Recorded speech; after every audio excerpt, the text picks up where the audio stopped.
Okay, now we are going to see about Mendelian disorders. Okay, so there are two types of disorders. One is Mendelian disorders and the other one is chromosomal disorders. Okay, in chromosomal disorders, the chromosomal set will vary. Okay, like for example, we are supposed to have diploid set of chromosomes normally. Okay, if it is, that is about how many 23 twos are 46 chromosomes should be there, correct? Diploid or 46 chromosomes.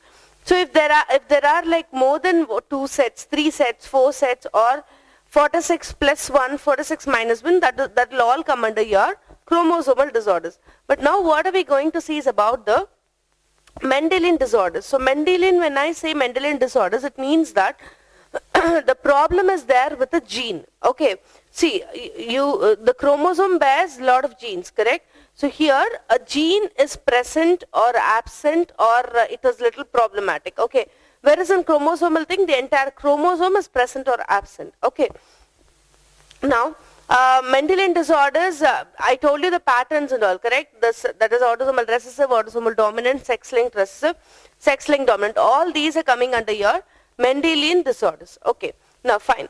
Mendelian disorders, okay, so we are just going to learn about the 3 or 4 examples. Okay, so the gene, okay, if that particular gene is present or absent, or you know, it is not placed properly, that will all end up in the Mendelian disorder. Okay, the first example which we are going to see is about hemophilia. Okay, hemophilia, it is also called as bleeder's disease. Okay, what happens in hemophilia is that the person affected by this disease, hemophilia, he will not have the ability to clot his blood. See, normally when there is a cut or something, the blood oozes for some time and then it clots, correct? But when it is inside the body, it won't clot. Why? Because the clotting factors are not activated, correct? So here the person affected with hemophilia will have problem in the mechanism of blood clotting. Okay, so what pattern of inheritance is this? Is that it is sex-linked recessive disease. So if you can recall the chart which I told you before, if it is sex-linked recessive, okay, so males are mostly affected, correct? The sex-linked dominant, females are mostly affected. Fine. This follows sex-linked recessive. So more men are affected than women. Okay. Now, you need totally 13 clotting factors. Okay. So for the blood to clot, totally I need 13 clotting factors. The 13 clotting factors in the sense, 1 will go and activate 2, 2 will activate 3. Likewise, it is like a chain, cascade of reactions will happen, and then only, and then at last the blood will clot. Okay, so it is a series of reaction. Okay, now what happens in hemophilia is that if any one of the clotting factors are not present, if any amongst the 13 clotting factors, one is not there, one is not produced properly, or whatever, any single problem is there, the reaction will stop there and the clotting will not happen. That case is only seen in hemophilia. Okay, so now you have 3 types of hemophilia. Hemophilia A, B and C. Okay, so hemophilia A is caused by lack of clotting factor 7. Okay, and this is caused by, hemophilia A is caused by lack of clotting factor 8. Okay, and then hemophilia B is caused by lack of clotting factor 9, and C is caused by lack of clotting factor 11. Okay, so though one clotting factor is not there, the process will not continue and clotting will not happen. Hemophilia B is also called as Christmas disease. Okay, hemophilia B is also called as Christmas disease. Okay, now as I told you, men are more affected than women. If at all a woman is getting the disease, okay, if at all a woman is getting the disease, that means what? See, the affected men will be X dot Y. Okay, normal female will be X dot X, normal male will be X dot Y, and the affected female will be X dot and X dot. This is the affected female and this is affected male. Okay, so to get this, what happens is, if at all a female should be affected, father should definitely be affected and mother should be carrier. Then only the girl baby born to them will be affected. I repeat, father must be affected and mother must be a carrier, then only the girl baby can be affected with the disease. Okay, so this will be the genetic makeup of the individuals who are affected by the hemophilia. It is also called as bleeder's disease, or it is also called, the Queen Victoria is the first. This is called as Royal's disease because Queen Victoria is affected. They call it as Royal's disease. Why? Because Queen Victoria herself is affected by the disease. Okay, she is a carrier. So I told you men are mostly affected, so most of the females are carriers. So the queen herself is a carrier, that is why it is called as Royal's disease. Okay, so this is all about the hemophilia. Okay, so I told you, you have to remember 13 clotting factors, what for what, and what are the other names of the disease. And the pattern of inheritance is sex-linked recessive disorder. Next disease which we are going to see is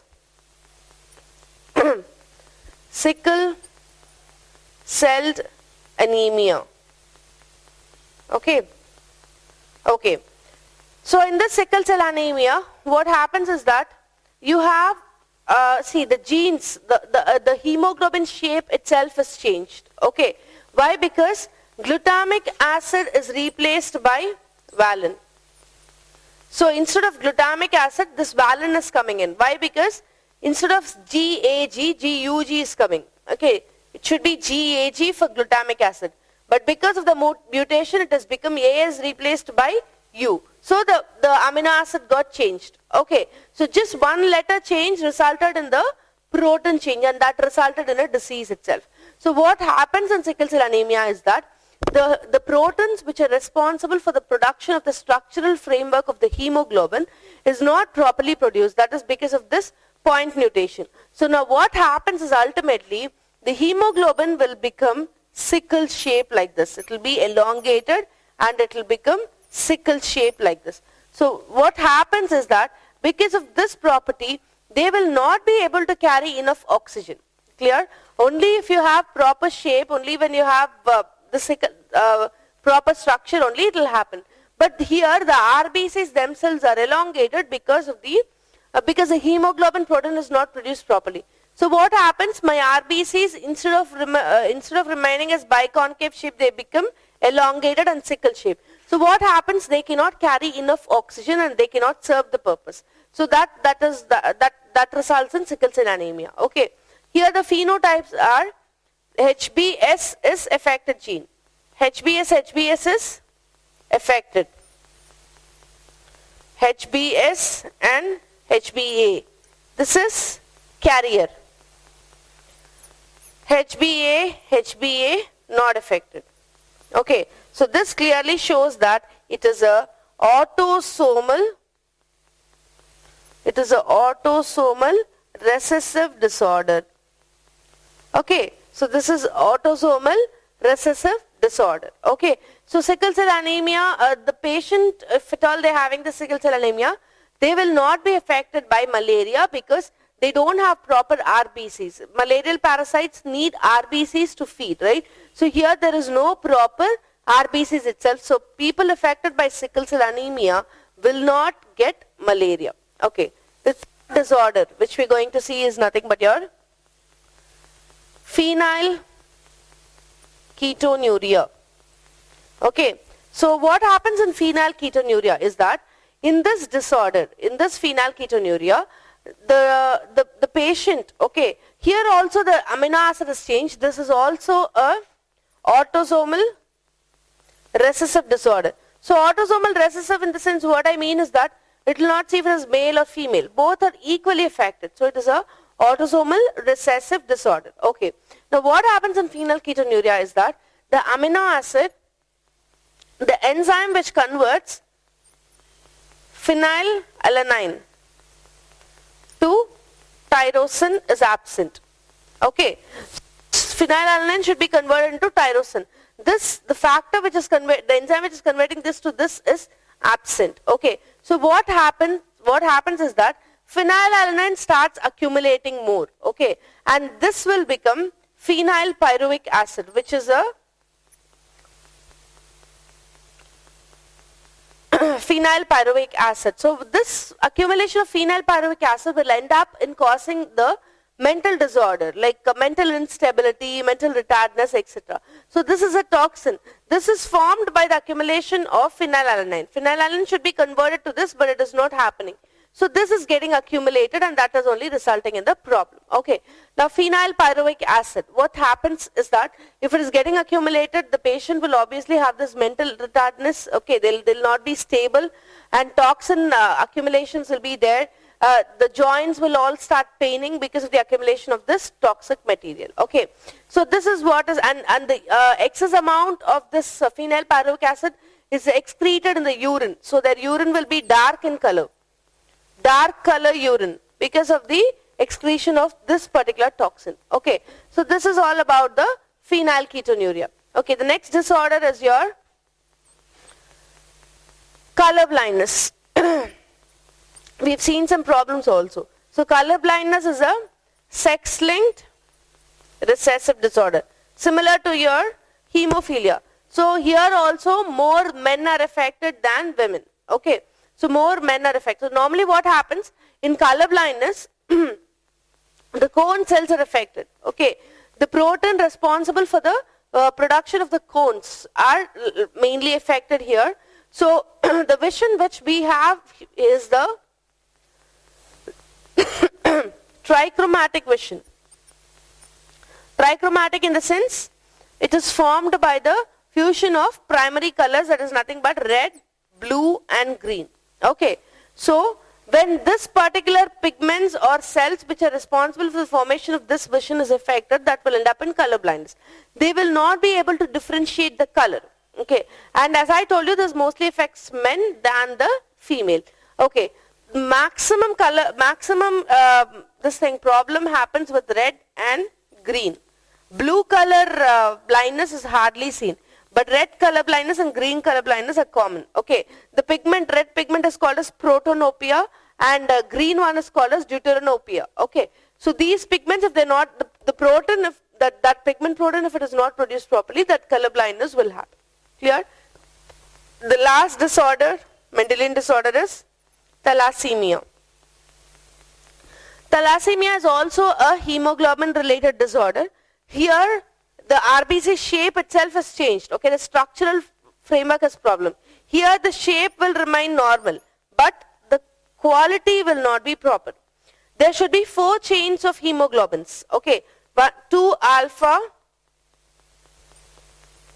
and beta 1, beta 2 chains should be there.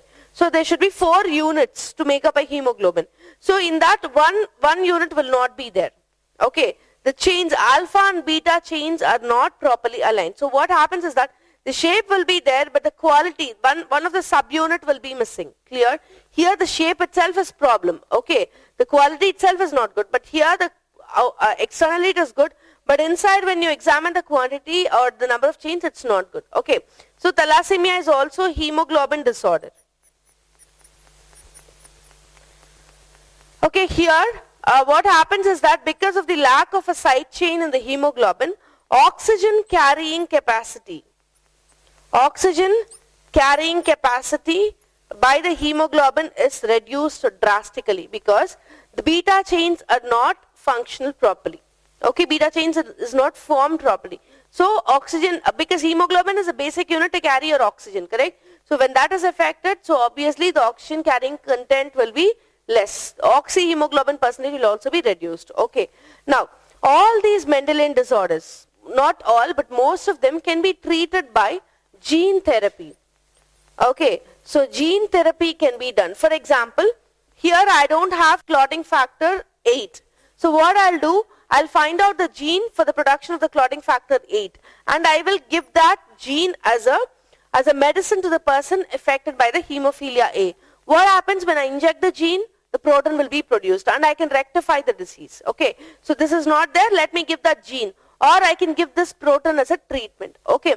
So for the Mendelian disorders, I can cure the disease, or I can stop the disease getting worse to some extent by doing the gene therapy. Clear?